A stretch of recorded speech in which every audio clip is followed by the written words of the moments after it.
Okay, welcome back to Windsor.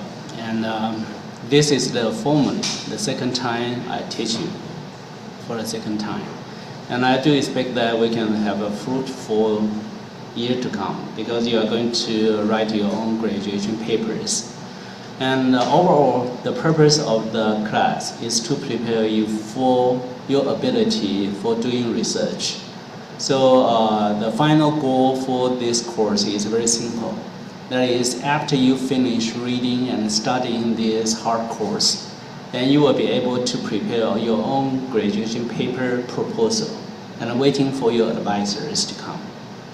So graduation paper and how to write the proposal for it, and all the logical process you need to know about research methodology is here for you to learn. So prepare for this. And so far, all of you have two books. One is a handout, and the other one is the readings that you will be required to read. The handout includes the syllabus and also the PPT files, documents for all the lessons, including the portfolios you need to write, and also some of the appendixes that you need to pay attention to. So basically, they are just for you to prepare for all of the courses.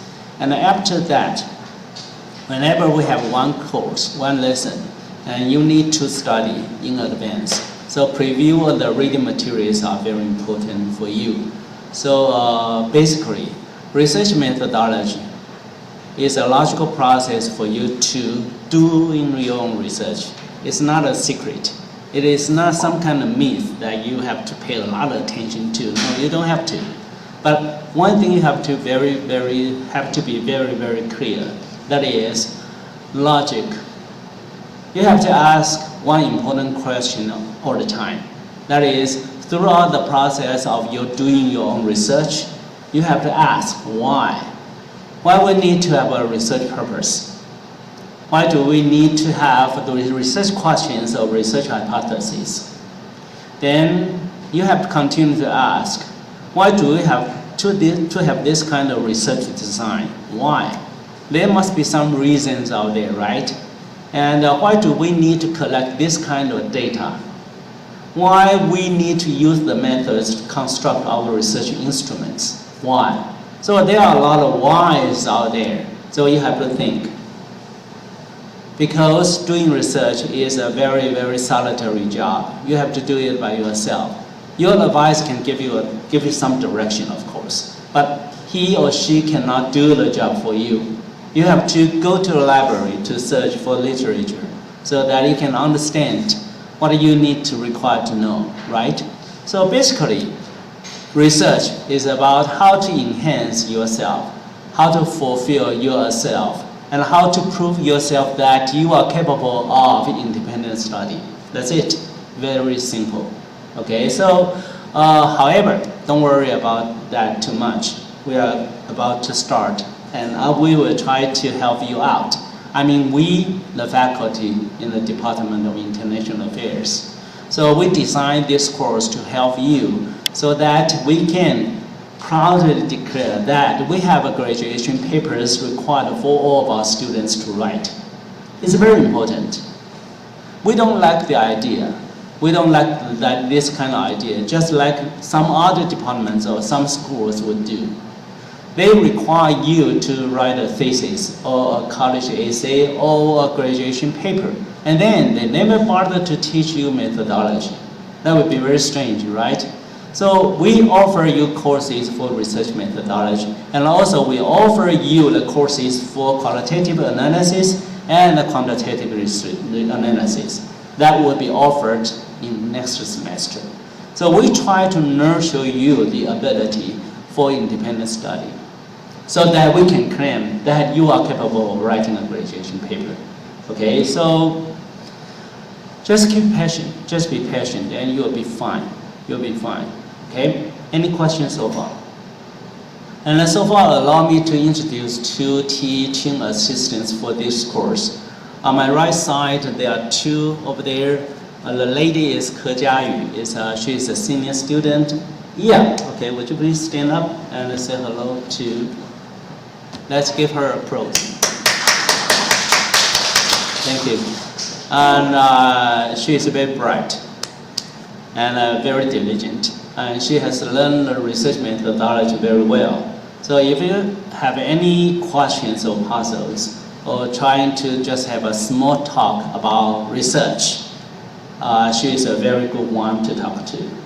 The other one is Amos Li Shiguo, SK Lee, and please.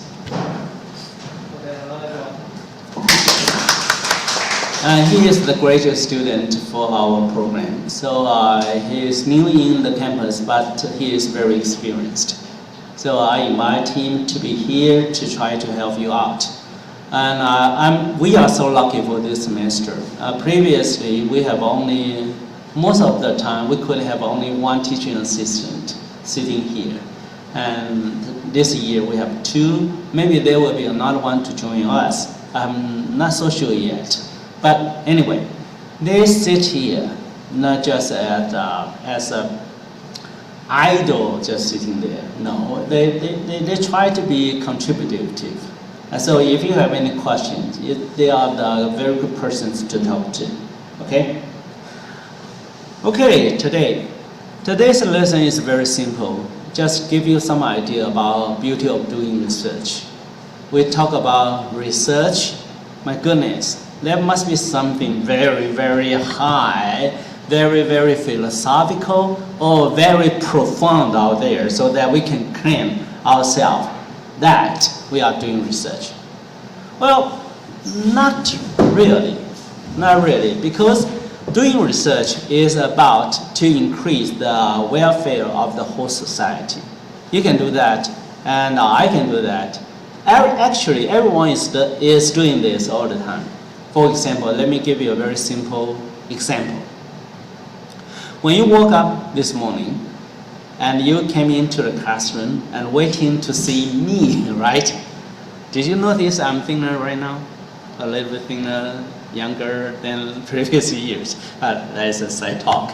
Anyway, let's come back to our main topic. When you woke up this morning, and after you came into the classroom, and after 3 hours of hard working in this course, you must feel hungry. Right?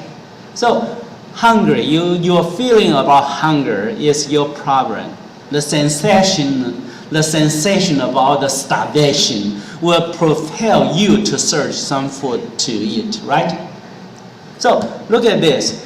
When you feel hungry, problem comes. The problem comes to you. And you feel that you need to eat. So you start to collect information. You will ask your friends, hey, what do you want to eat for lunch, right? What do you want to eat for lunch? You are collecting data. And after you have summarizing enough information, you have to make a decision. You have to analyze the data you have collected. You ask friend A, say, let's go to McDonald's. And you ask friend B, well, the 软骨饭 is very, very edible. And you may ask another friend, no, I'm not hungry at all. Maybe you can just go to 7-Eleven, buy a piece of bread, and let's say call it a day. Okay, so you collect data.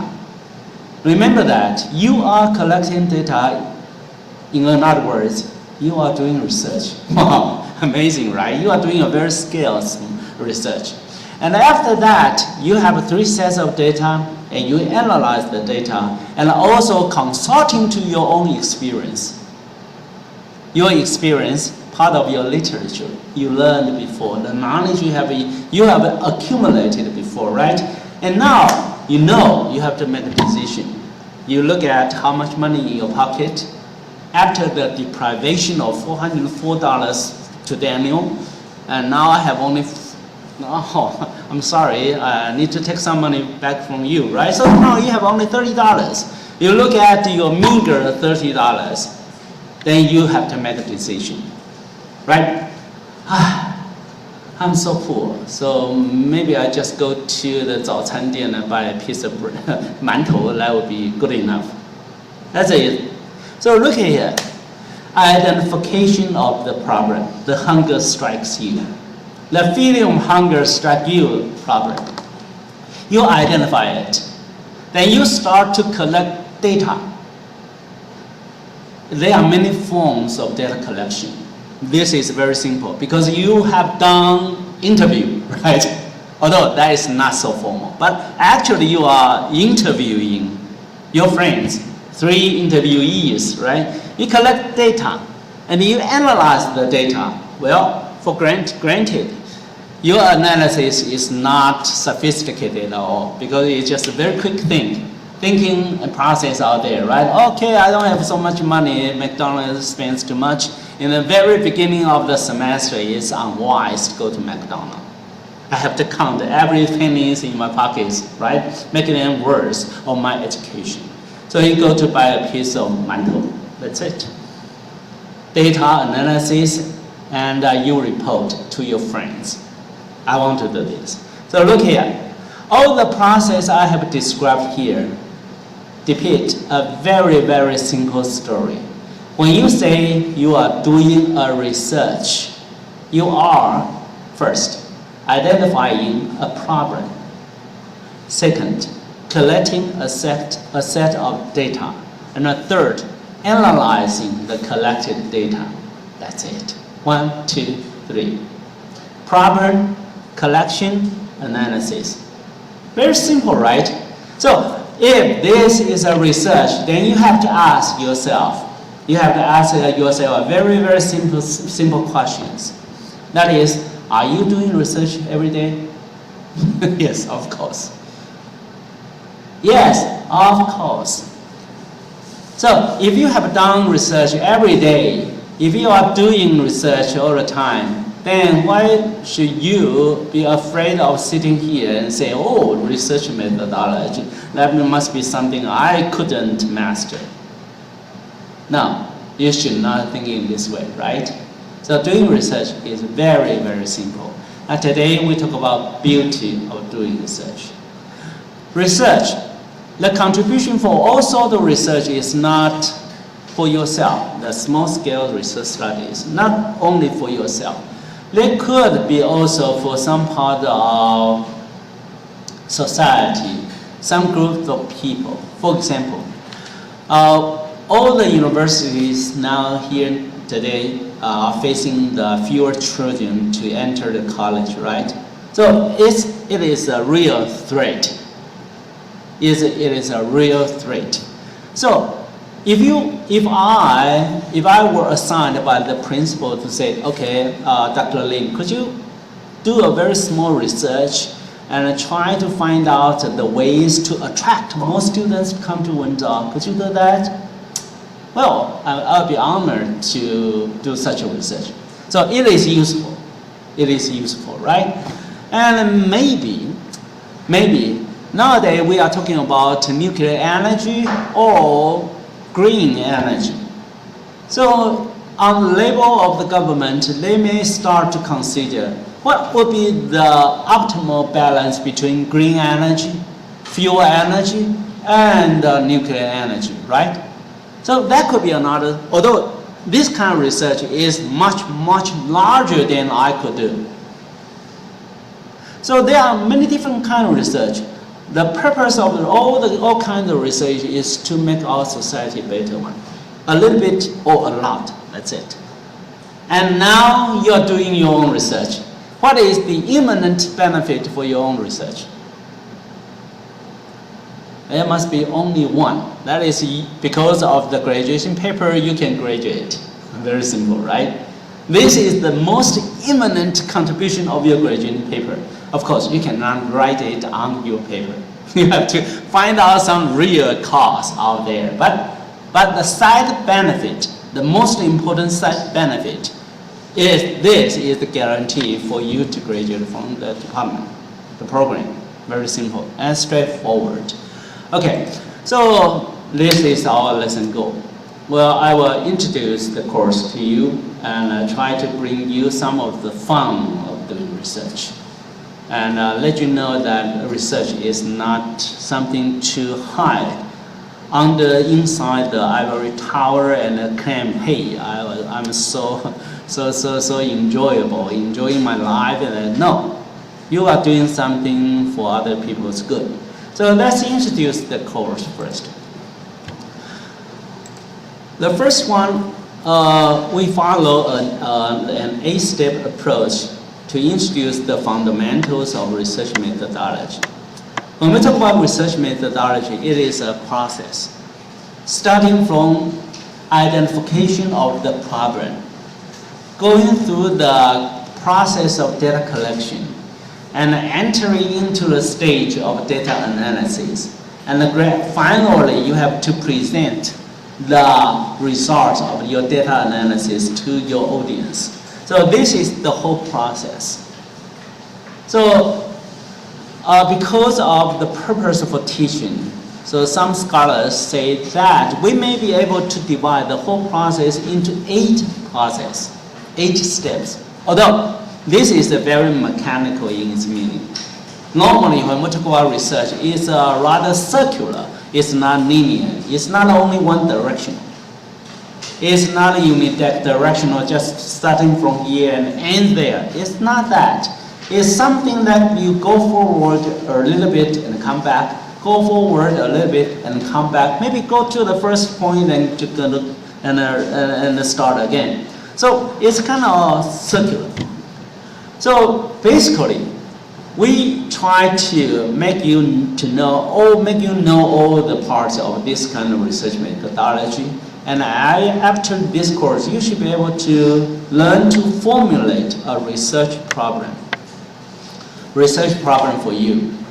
And you will be able to conceptualize a research design.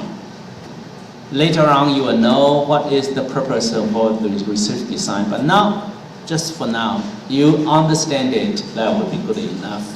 And also how to construct an instrument for data collection.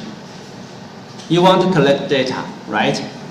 Just as I say, you are interviewing your friends for what kind of food for you to have lunch.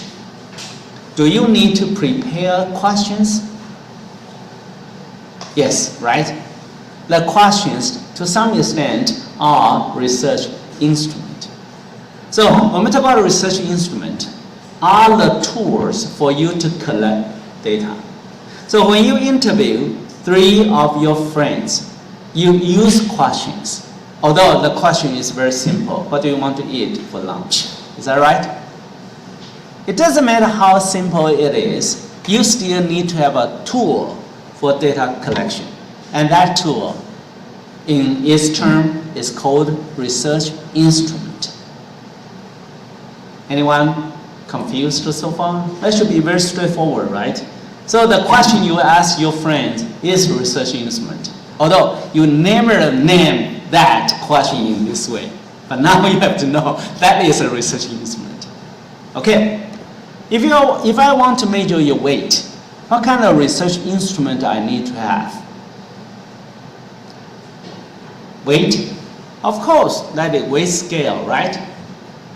If I want to measure your height, then that would be a height scale.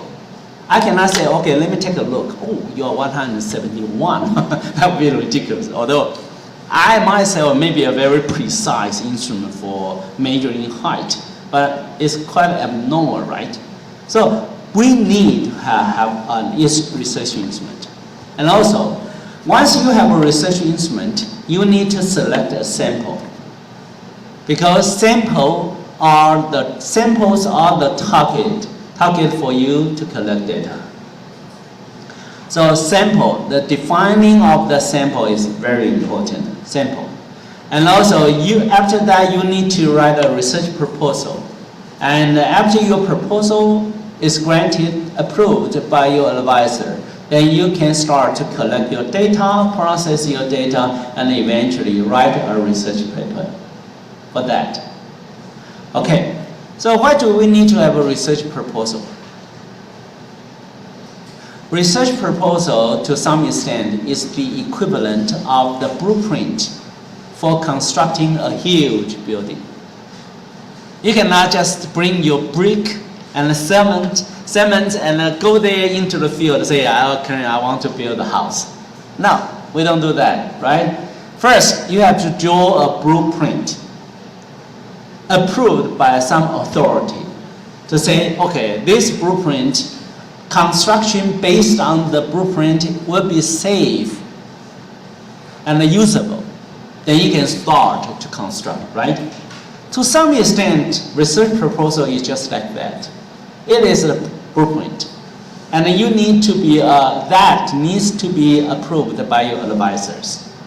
And say, okay, this is doable, and you may start to collect your data and analyze your data, and eventually write a research report. So, 8 process. In this class, we will guide you to go through the process and point out the obvious and obscure part that you need to pay attention to. Okay, any questions so far? So if not, let's move down. So our objective is, there are only 2. One, you will be able to convert a research issue into a researchable question. So research issue, sometimes research issue cannot be converted into a research question. For example, if you ask me how many stars are there in the universe, I have no idea. It's interesting to know the number, is that right? But it's impossible for me because of my educational background, because of my intellectual level on this knowledge. I cannot give you any answers about that, right? So you have to think about this. There are a lot of issues happening to you all the time, but only some of them can be converted into a researchable question. The other 2. The other one is that once you are capable of identifying a researchable question. Remember, the key here is researchable, able to be researched, able to be studied question. Then you will be able to further design a doable research plan to tackle this question. So you will be able to find the problem. You will be able to design a plan to deal with this problem. Very simple. So that is what we hope that you can achieve eventually after this semester. Okay. So evaluation will come into this part. We have a research portfolio and a quizzes and a midterm examination and a final examination. So I need your email so I can send you the portfolio of your performance every time we have a quizzes or any sort of evaluation. So you will see, you will observe that all the scores are accumulated eventually, gradually, toward the end of the semester. So do it well. And course requirement and attendance policies are here. And I have listed this. I have this requirement for the past 15 years. I have been in Wenzhou. That is, you have. Oops, sorry.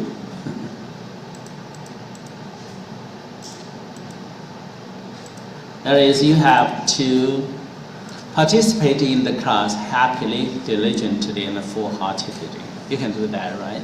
Learning should be fun, or otherwise it will become a torture. That is my motto. That's why I always love teaching, because I always believe that teaching can be fun. And no absence from classes without justifiable causes.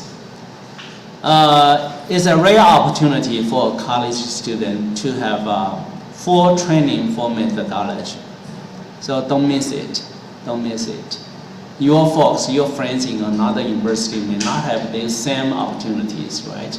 So don't skip this class. I'm not just because of my face. I don't want to set my face. I want you to really have something out of this class. Okay, so don't try to skip. Okay, of course. If you really have some justifiable causes, you can talk to me, preferably in advance. Tell me what happened to you and what you need. and I can adjust, accommodate to your needs. However, if you just absent, you are absent from the class, and after 2 days and tell me that then I'm sorry, I slept too late. That cannot be a justifiable causes, right? Okay. And management for this classroom, don't do. You don't want to do this. Smoking, calling, chatting, sleeping, daydreaming, or running after one another in the class. That won't happen. Will not happen. But you do this. I do encourage you to argue with me or raise uncomfortable questions before me. Okay, you can ask questions. I cannot be all right. I cannot, because I'm not saint, right? So I could commit some mistakes. And you can pop out, raise your hands and talk to me. That'll be fine. Okay, these are the readings, and I have take some excerpt and compile in the readings in the book for you. So you can just the reading, the thicker one. There should be 14 readings out there. So they are arranged by order. So you can before every lesson, you preview the reading materials. Of course, I cannot, practically, I cannot check you really read it or not. I cannot do that, right? But it's up to you. You want to increase your own knowledge, then you read. If you don't read, every time you come here and sit idly over there, I cannot really do anything to say, hey, have you read the materials all the time? No, I cannot. But I do expect you preview the reading materials, okay, and try to establish your own foundation of research methodology. Okay, and course schedule is, you can see from here. Okay, let me talk about the schedule for all of us.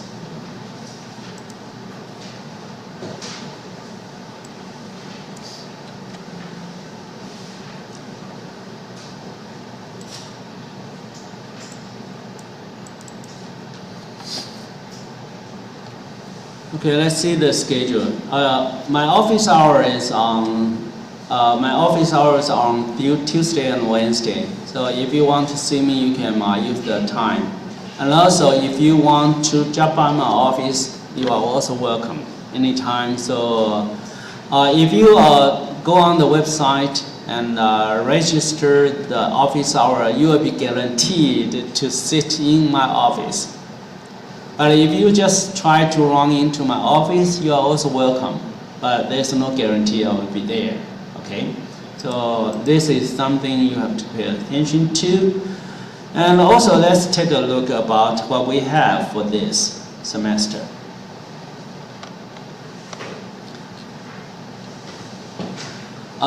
This is week 1. Week 1, we talk about, of course, it's an introduction of the course and what do you need to expect for the semester to come. And also we will talk about something about beauty of doing research. So you can see here nothing too much, right? Just about what we are going to enjoy throughout the semester and some interesting stories. That's it. And after this session, you will be required to write a summary of an interesting research story by next week. And I will tell you how to do it. Okay? So I encourage you to find out your own interesting story. Here, the definition of interesting story. What do you think about a research can be interesting? It has to be fresh. Fresh. Okay. That's one thought. Anyone else? Come on. You are already junior. You should be able to talk. Right? Say something. Hurry up. Yuhan, since you look at me, come on, say something. So, what kind of interesting research you have in mind? Why interesting?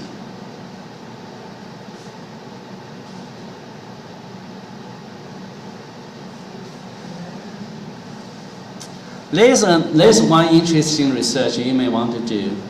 What is that the Taiwanese students always don't talk in front of the teachers in classroom. Why? That must be interesting, right? Because it provides you some answers to such an intrigue scenario. Because look at this. Students from other countries, especially American Western societies, they always talk. When I was in the United States, my classmates were so funny. They always raise their hands first.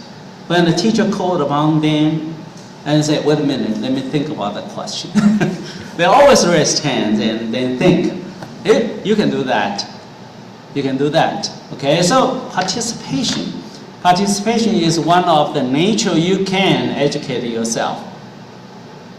Okay, so we have one interesting definition that is fresh. Another definition for interesting, the word interesting. Anyone? Yes. Something you love. Okay, that is interesting too, because you need to have passion, right? If you do not have passion, then you do not like to have the study. It become a torture, not a passion. Okay, fresh and passion, that can be interesting. Who else? Okay. Let me put a dot here. Indicate you have participated diligently, happily. Okay, Yuan. Huh? Challenging but not too much. challenging but not too much. This is very practical. Yes, indeed. But the problem is that what is not the definition of not too much? Something that you mentioned about like you cannot go over your skill. Yeah, you cannot go over your skills, but there's a condition here. Can those skills be learned? Of course, you can learn those skills, right? So sometimes, along with your educational level, your skills will be increasing. Your skill will be increasing year after year, right, of learning. So maybe you can challenge it and take too much difficulty out there and try to, again, challenge yourself. Interesting debate. Something that maybe used to be related to finding information about, like something interesting that maybe 10 years from now someone can actually research and find it. For example, about maybe global warming or the environment. You want to do research that somebody can look to in the future. So interestingly, Jivan's definition may be something that can help us to improve our prospect for the future. Yeah, interesting. That can be interesting too, right? And who else want to put some comments about interesting? Yes. Awen. I would say improvement, because sometimes it's improvement, because sometimes it's really hard to, when you're doing research, to kind of do the same of what was already done. So we're happy already there's some research, maybe just improve for personal satisfaction, just for education purposes. That's kind of sense of achievement. So once you finish research, you suddenly find out that, wow, you could do something.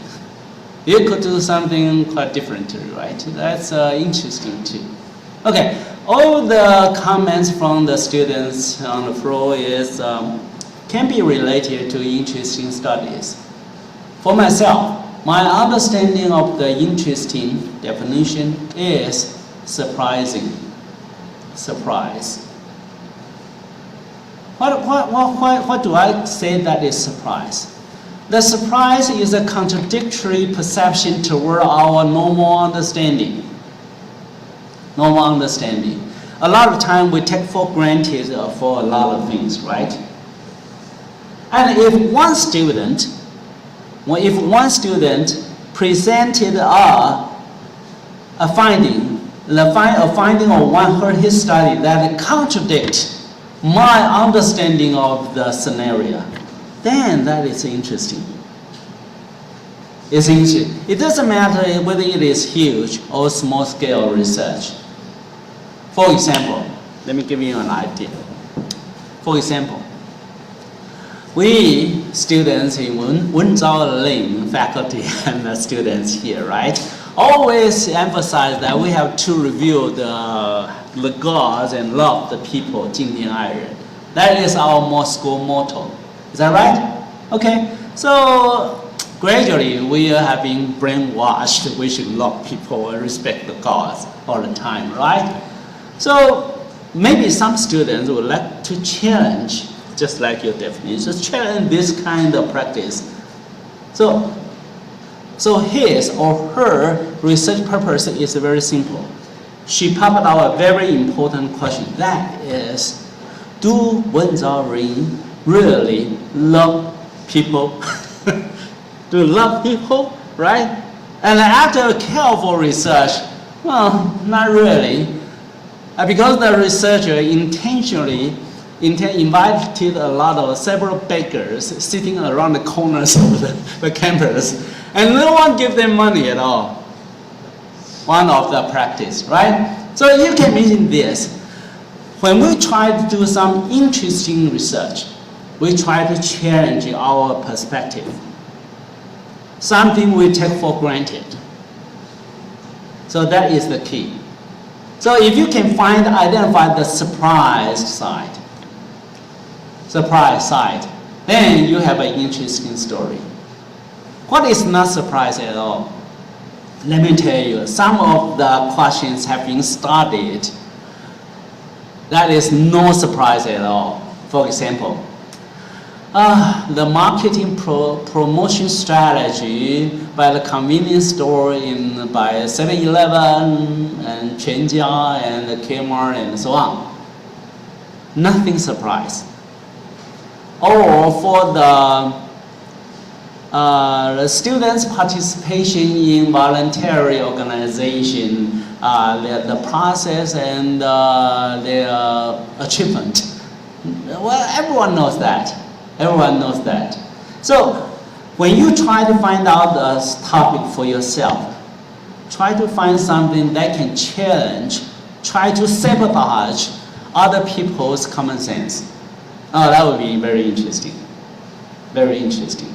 Okay, so this is something. So after we dismiss the class, you will start to find out a interesting research story. And you will be amazed to find out there are so many interesting research stories out there.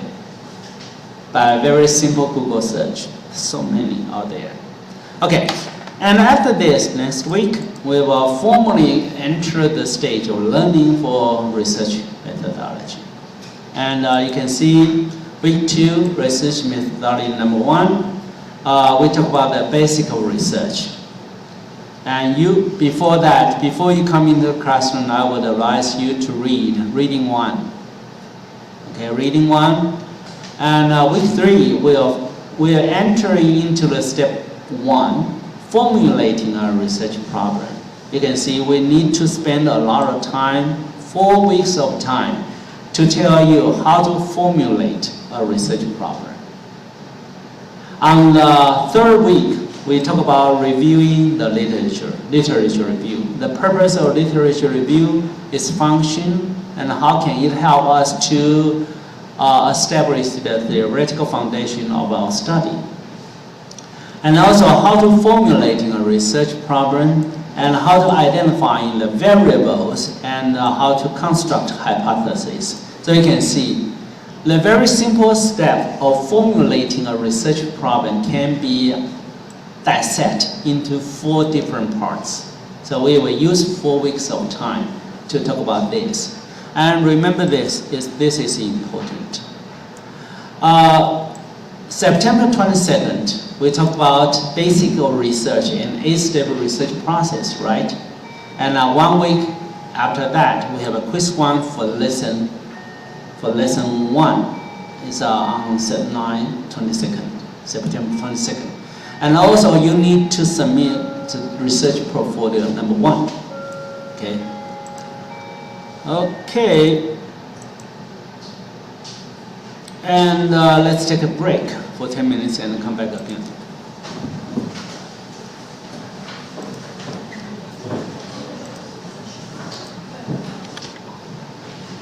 Okay, let me continue to describe the course for all of us.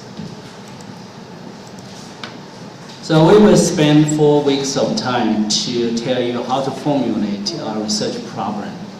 And you can notice that after this, on week 3, we will start to ask you to write research portfolio. So by the end of, when we approach the end of each of the lesson, I will describe the process and the requirements for you for each of the portfolios. And the portfolio, the pages for portfolios are on the back of the handouts book. So you can consult them each time you will be required to write out on all of those portfolio. So portfolio 1, 2, 3, 4 will be within the 4 weeks of time. And let's continue. And week 7, week 8, we'll be talking about step 2 and step 3. Step 2 is about conceptualizing a research design.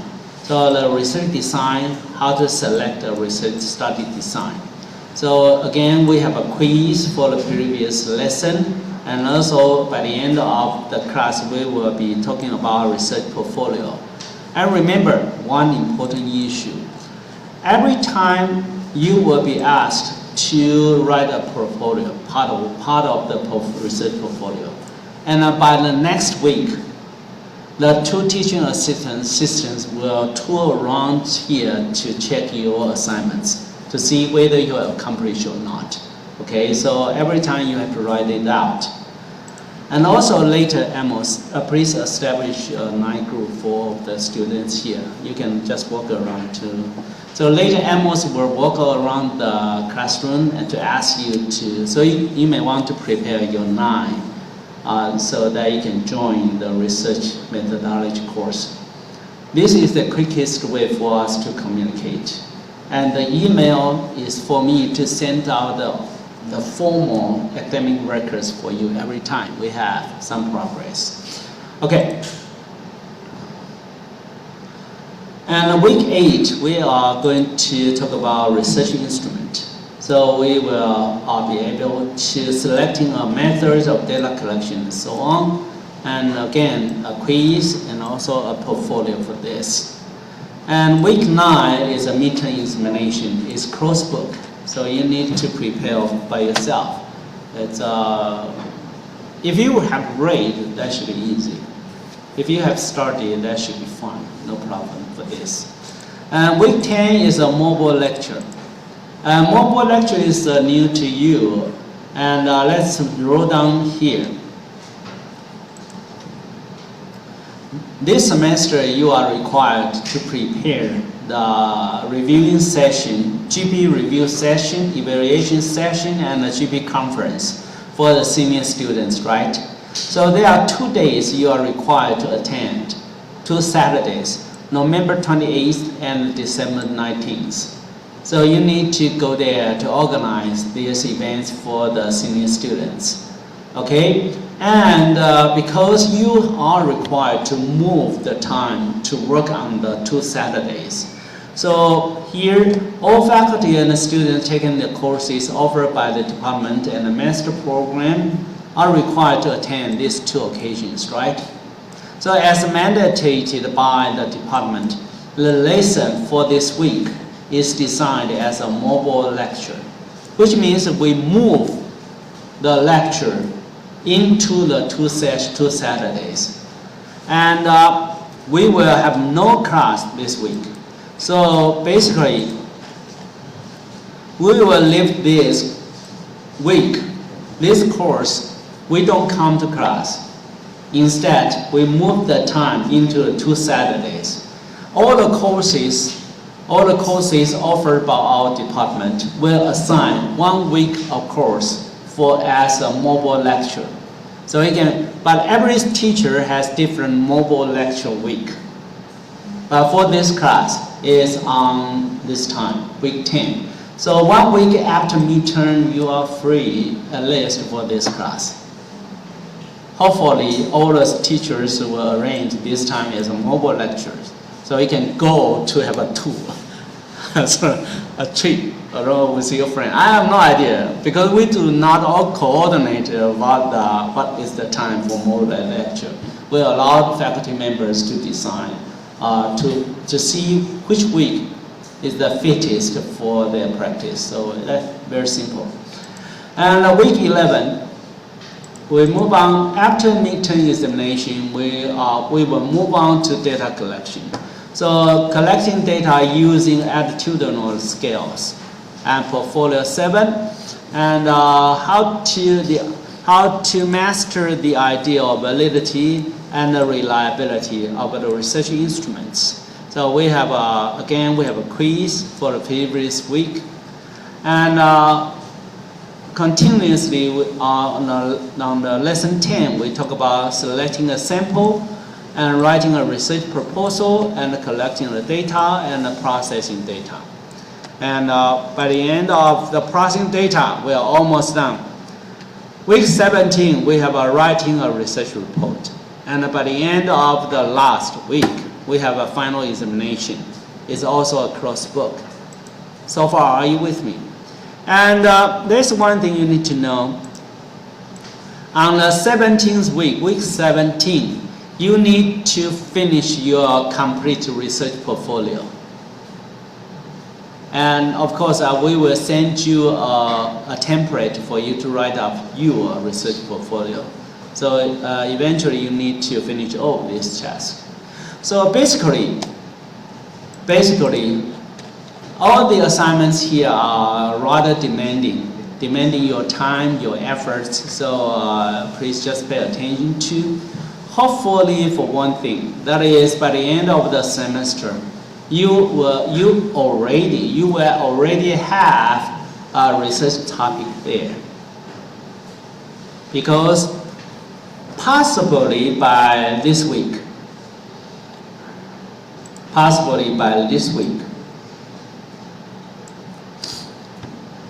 you will be assigned to a professor as your advisor already.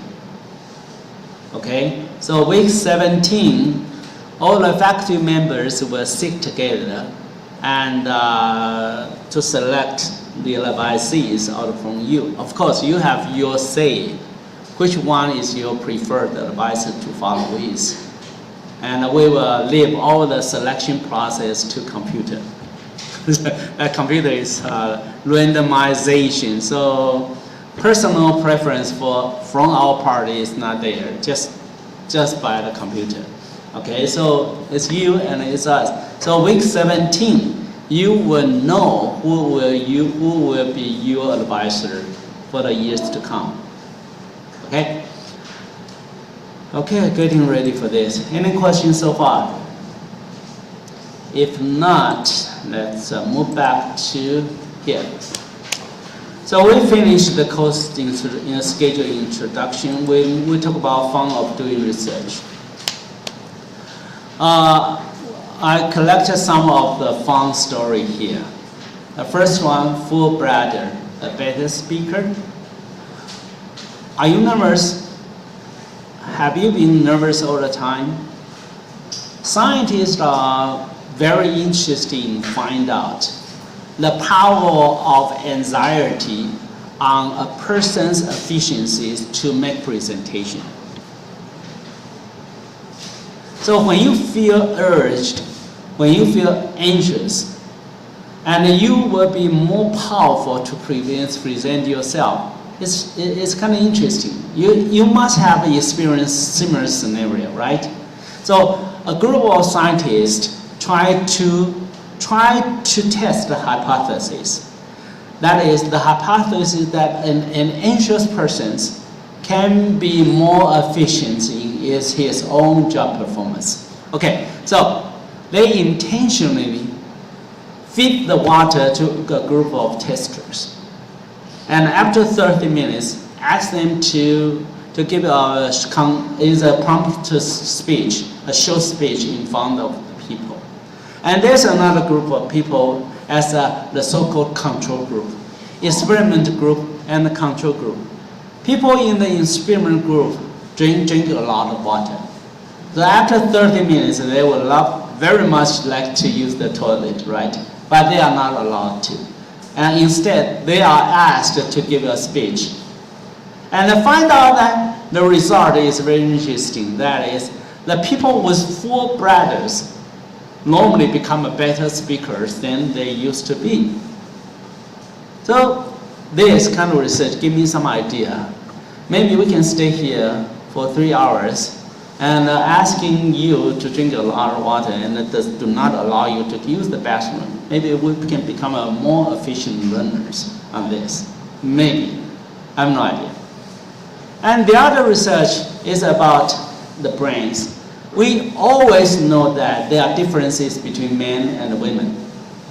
Is that right? I can tell the differences between me and my wife. I can tell a lot of differences. My wife is a describer. She likes to describe things, feelings, objectives, all the things, even though those things are so obvious to me. As a man, I myself, I don't like to talk. I look at things and I know what happened, the cause and the effect. I don't have to describe it. I don't have to describe it. So normally our dialogue would go in this way. For example, she suggested that we need to buy some organic food from Liren. Okay, there's a shop, Liren, right? And she would describe why we need to buy organic food from Liren. Oh, because organic food can have been grown from a field without any chemicals. Okay, I doubt. And they are healthier for human bodies. I always believe that is some sort of propaganda from the people who cannot produce efficient products. So that's organic. But anyway, she described a lot, starting from why we need to buy it, how are we going to buy it. I said, that would be quite easy, right? We just drive there and I will park in front of the door of the Liren, and you get into the store and grab whatever you need and get into the car and we go home. The process seems to me is very straightforward, right? But she will describe, we will go this way and possibly we could go to the bank before we go to Liren. I said, why do we need to go to the bank? Because we need to have store some money. But I have money. No. Your money and my money is different. Oh, it's great. Nice to know. So she describes all the things. I believe that most women love to say things a lot. Is that the prejudice or not? I'm not so sure, but at least the women I know love to talk, to say their feelings to someone, because they believe that this is a good way to communicate. But for men, it's quite different. Men are different. Men could sit there and without talking and still be friends. We don't talk and we sit there. And we don't talk, we sit there and we are friends. Can you imagine this? For women, it could be somewhat difficult. But for men, it's quite normal. We sit there, don't talk, and we are friends. Because it seems that we know everything, and there's not necessary to talk. So scientists are puzzled about these kind of differences. So these differences, their thoughts, their presumption about this, their puzzlements about these kind of differences, they ask, are these differences caused by education or cultural practice, or just because their biological structure are different? Which one you think? So they try to test the theory, their hypothesis. And so they use the CT, computer scan all several testers' brain, female and male. And really, they found out the construction of the brain tissues between men and female are really different. So they come out, their research provides some answers to the people, to us. We are the very ordinary folks, right? And we always confused, for myself, I always confused with my wife's practice. Why she needs to tell me about all of this? Why? Oh, now I have the answer. A very interesting finding. That is, her brain is different from mine. So our wiring system is different. So now I'm become more appreciative, more understanding. Because her brain is different, so she needs to walk around all the different cells, and then she feel comfortable. Well, that is the husband's responsibility to make wife feel comfortable, right? So continue talking. I'll be very willing to listen. So I become a very good listener. All the time she talks, I say, great. Oh, bank, right, necessary. And 李人, oh, great, organic, perfect. That's very good for our later life. We become older nowadays, almost 60, so we need some nutrients coming out from the grounds that is no chemicals. Great. So I learned to try to complement her practice. That's good. More understanding, more harmony. So this is a contribution of this tiny research. And also, number 3, equal employment opportunities for gay and straight. The answer is not really. Not really. Okay, although it is our understanding that we have to uphold the value of same-sex rights, right? Lesbian or gay should have the same rights for everything. I totally agree with this. But unfortunately, in practice, it's not quite so.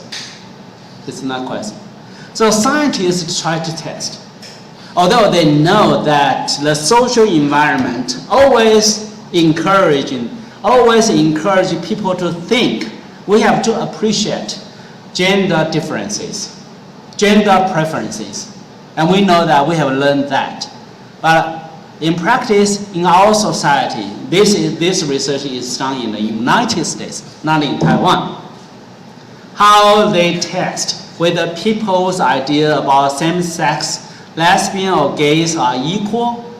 Well, scientists prepare 2 sets of applicants' letters. 2 sets. One, basically the contexts are identical, but with different tones. One letter, one application letter, does not imply anything at all about he or she is a gay or lesbian.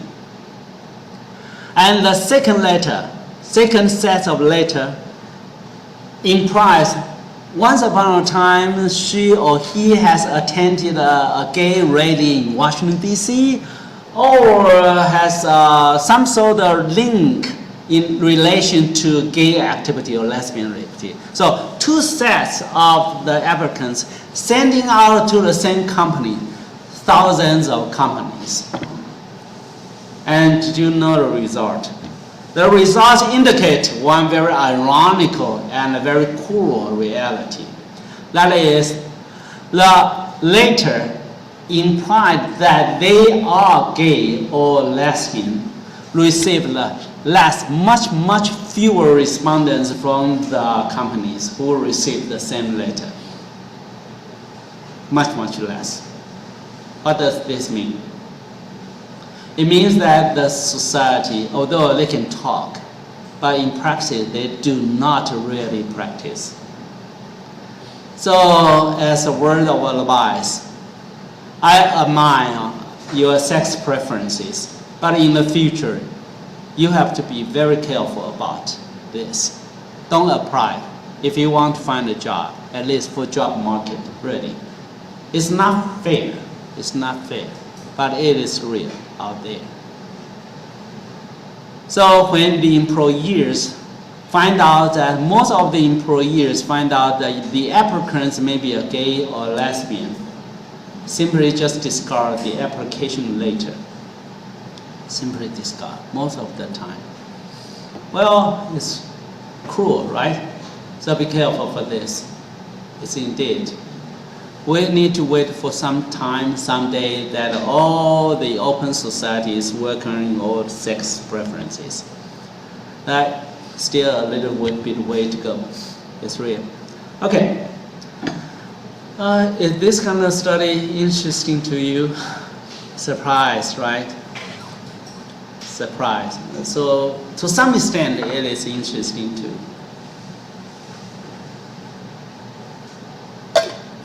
Although it may not fit to your expectation, but it's just happening this way. Okay, and the other research, seeing their partner upset. Can you imagine this? If you have married your husband and you cried in front of your wife, how will your wife feel about your crying? Sad or happy? How do you think about the answer for this one? A couple, the husband is sad and even cries in front of his wife. Do you think that his wife is happy or sad? Well, the result of the study is that to some extent the wife is happy. The wife is happy. Why? Because she feels needed. She feels self-important. I'm the one to help, to save my husband when my husband is in trouble. So, in her appearance, she may show her sympathy, empathy, maybe try to comfort her husband. But to the bottom of her heart, she felt happy, relieved, wanted, kind of feeling. Okay? So remember, in the future, you are going to find out a research topic for yourself. And the process is kind of twisting around, going forth and back forth. So there are a lot of choices for you. But the key issue here you need to think about is that try to find out an interesting one that can challenge people's common sense. People's common sense. Okay, let's move on to the other research questions. Dim-witted sheep. Sheep has, Americans always have a prejudice about sheep. Dumb sheep, right? They're dumb, they are not smart at all. But actually they are smarter than expected. The scientists use a flock of sheep. They try to control them and ask them to lead them through the gate. And the gate, normally they will arrange a sheep, a leading sheep, walking in front of the huge flock of sheep to observe whether this sheep will just simply follow. Okay? And normally we will assume that this flock of sheep will just go through the gate without asking any question. Although they would man all the time, right? A surprise to those scientists, they find out one interesting stuff. That is, when there's nothing happen on the other side of the gate, even the scientists induce the leader to walk through the gate. The other sheep just sit up there. They know they are not real. When the night falls, they need to go home, and then they know this is the place for them to stay all night, and they refuse to go out the gate. Because you see, the sunset, why should I go out? They are smart. Much smarter than expected. Okay, so now the other research. Today is 2020, right? And this predictions was made in around 2010. So at that 10 years ago, it says 10 years later, Americans will become obese. Americans are huge. 75% of the population in the United States will become obese persons, people. Do you know the definition of obese? That would be too fat, right? So look at yourself. Are you obese? Knock your head. Are you sure? You are chubby, plump, at most, not obese. Obese is just like maybe Zhang Jing. He was my classmate in high school, so it's kind of interesting. Maybe Zhang Jing. But anyway, Americans are really huge. Really huge. I have been there for almost 11 years. It's very difficult to find an adult that is thin like Devant, unless he is an athlete. A lay person walking on the streets around 40s are always fat.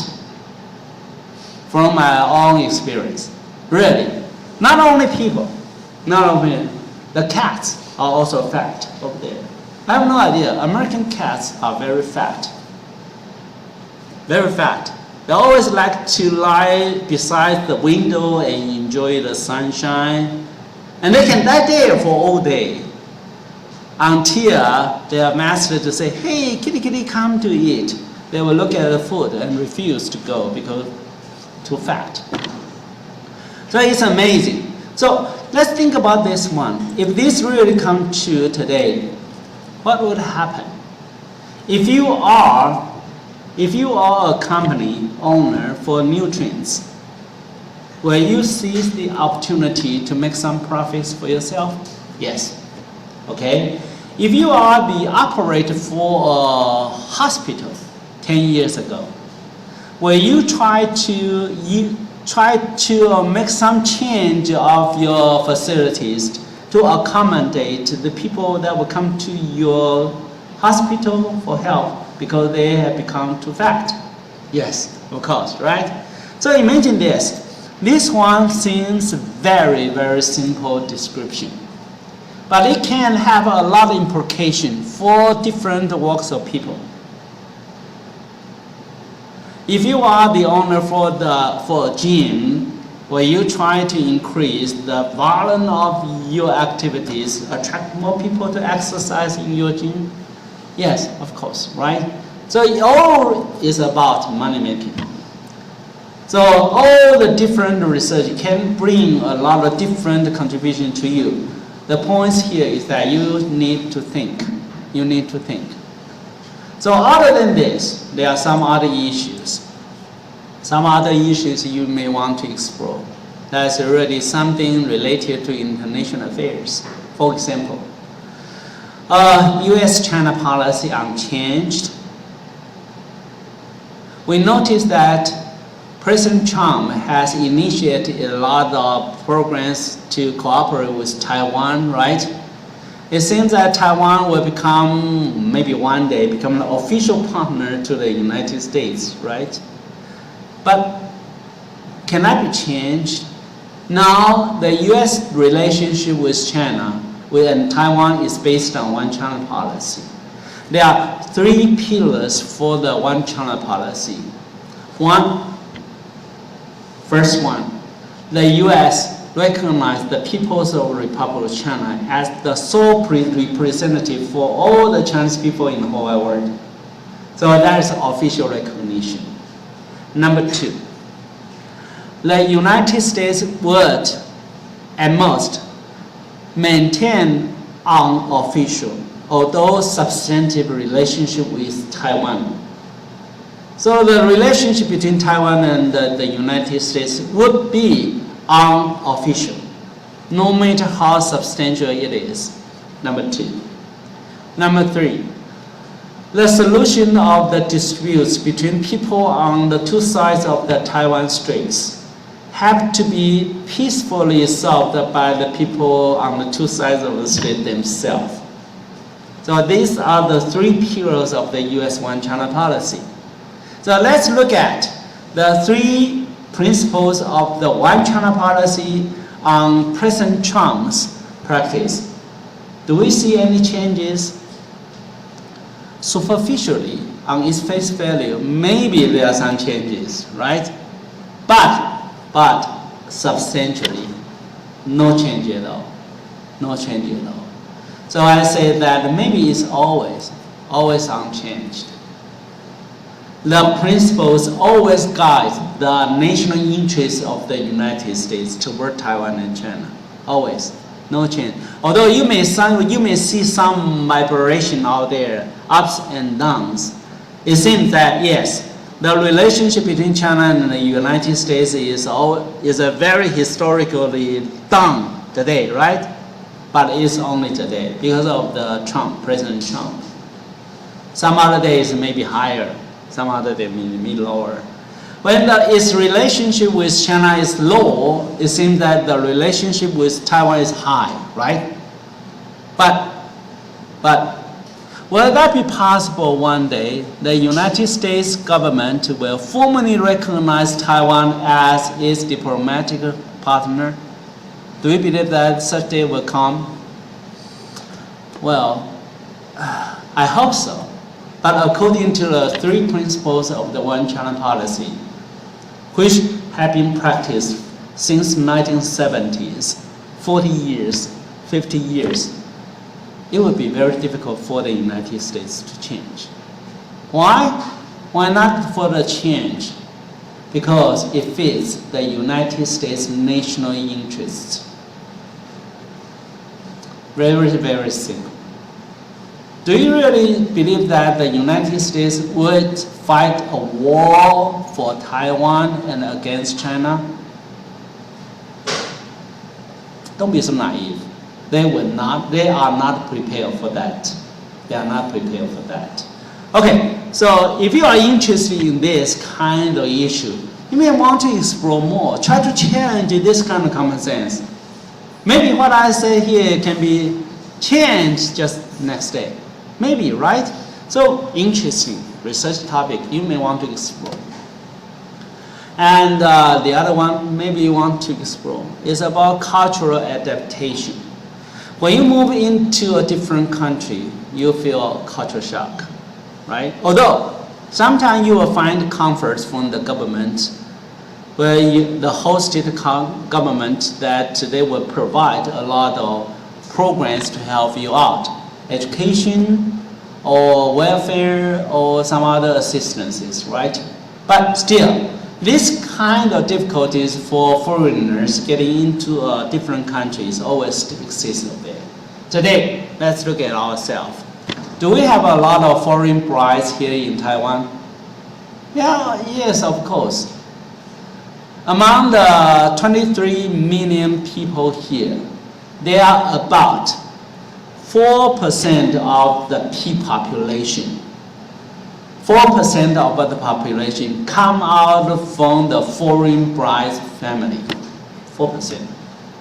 And you can count the number. 4% times 23 million. Wow, that's about, let's say, 700,000 people over there, right?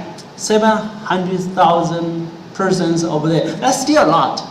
They can become a vote for you, right? Because they have been nationalized, and they become the citizens in Taiwan. They can vote. Okay, vote is one thing. When people grows to a certain number, they become a very strong voter base. So they get attention, attract attention. Is that right? So let's say about the 4% of the people here. Do you know the Aboriginal people here in Taiwan? What is the percentage for them? It's also around 4%, even a little bit less than 4%. So you can see that the power of those foreign bride families are really important. The government, different people, different political parties start to emphasize how to help them because they want their votes. Okay, let's look here. Although there are many different programs out there for helping to help them out, but one question: foreign bride family come out a lot of foreign brides, right? They come here then they stay here, they try to start their new life there. But one question you may want to ask, are they happy? They try to adapt themselves, but are they happy? What kind of problem they have? If they are happy and we can help them, then they will vote for us. Right? From the viewpoint of the political party, they will vote for us. That would be great, because 4% of the people come out from this kind of family, right? So it's important. So we try to make this sort of people happy with a very practical reasons, because they can vote for us. Or otherwise, imagine this. If the total population of the foreign bride's family constitutes only 0.5% of population in Taiwan, I will tell you, no one cares. No one cares, because they are not voters. But now they become a strong foundation of the voter, then we will look at that. Now maybe one day you can do something for this. Maybe some small scale with an ethnography study into a very small village that is, for example, there are only 10 families and 6 families are foreign bride family. Maybe, very small village, right? And you can focus on large scale in the city. You go to the Kaohsiung city government and try to ask them to provide data, their salaries, their divorce rates, their education level, and so on, right? So there are many ways, but you focus on understanding one issue. Are they happy here? And also, maybe you want to do some NGO advocacies and its political influence in Taiwan. You must know Tzu Chi, right? Tzu Chi Foundation. Before also the elections, presidential elections, you will see the politicians will love to go to Hualien and try to have a picture with Zhen Yang Fa Shi. Why? If she's nobody, why bother to go to Hualien and try to take a picture with her? Because Tzu Chi has a lot of influences. Although this organization has never emphasized on that, I have a political crowd to do everything I want to do. But Zhen Yang Fa Shi does not need to say so. We know that. Because her members are so many, so loyal to her organization. So you can imagine that NGO, by its definition, is non-governmental organization, right? But once the NGO becomes so huge, so great, then you will become one of the propelling power for our political system today. Have you ever heard about Dongshi Foundation, Dongshi 基金会? Is that right? All the regulations, all the laws here in Taiwan fighting against tobacco coming out from this organization. Amazing, right? Amazing. But how many people are there? I will tell you, not so many. It's high there, only 10 or 15. That's it. But they continue on this mission efforts. So you can imagine this. NGOs are very powerful, including a lot of others. For example, Li Xin, right, helping pregnant women, young women to seek shelters out from the society and so on, right? And there are so many out there. So NGO can be one of the very good topic for you to study in the future. Maybe, right? So all of this, you can find fun and interesting stories out of there. So you can imagine that there are so many stories out there. So your job is to look for one and take it to become your graduation paper topic. And another one, launch after class, right? And maybe you can formally start your first small-scale research. What kind of food I need to eat for lunch? Is that right? Try to do it. You may get around some of your friends together and try to analyze the data and report to your audience where you want to go. Okay, so this is a reminder. Your job is very easy today. I want you to find an interesting research story and write a 250-word summary. So write it out. You will get a 2-point bonus of semester score for writing a good summary. Inside the summary, so basically I need you to prepare a paper and I type it and print it out. Okay? And type it, print it out. And then you have taken the lessons for English writing, right? So you need to put your credentials here so I can identify it's you. And the title, the context. So, and remember, one piece of paper, single-spaced is good enough, okay? 12 font, single-spaced, one piece of paper. Please don't give me a book on paper. Because when it is interesting, it is good enough, and it will be interesting enough to read only one page. Is that right? Okay. So I need you to prepare your interesting story in this way. Give me the topic of the story. The topic of the story. Okay? And describe it. What is it about? So basically, this is the topic and some of the description about the story. And the last part is most important. That is, why is it interesting to you? Why? I will look at this why. There must be something, you read these things, you must have some reflection, right? So I need to identify why you feel interesting. Don't tell me that because Daniel said it must be interesting, so it is interesting. That is not interesting at all. Is that right?